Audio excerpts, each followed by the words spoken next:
Vi har her et ungt menneske, som har haft en... Kalle.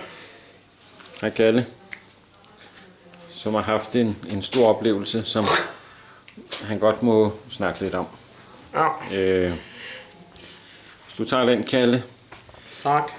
Vi laver en undersøgelse om den danske ungdom. Ja.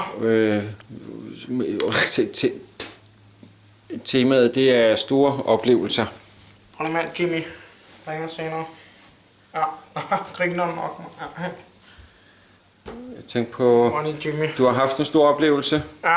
Du godt vil dele med os. Jeg må nok sige, det sparkede røv. Hvad er det, du har oplevet? Nu er det jo først op og spille smart hernede, men jeg er blevet konfirmeret en gang for små 4-5 år siden, så siger min farmand, at jeg lige skal komme ud foran kirken en gang, fordi han har en surprise til mig. Så kommer jeg ud, og så holder der kraftedet med en Corolla. 1,2 turbo. 98 heste. 140 på toppen. Kommer jeg ud, så siger jeg, hvad fanden er meningen? Så siger, jamen, han kender en, som kender en anden, som har et værksted.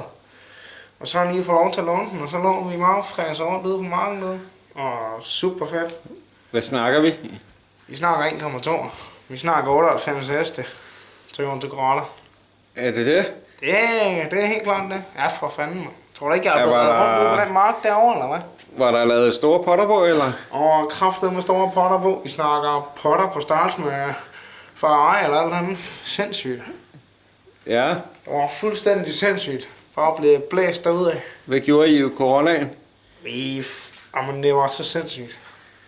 Jeg kan ikke beskrive det for helvede. Hvad sagde damerne, da du kom ud i kiggen? Ja, de stod nok lige og kiggede lidt, da jeg kom kørende der. Og lige sagde til faren, lige skulle bare, hvad kan man sige, lige give lidt gas. Og så de der potter der, man. Præsten var lige og flyve helvedes til. Ja. Ja, det var en fed oplevelse. Det lyder godt. Det var det.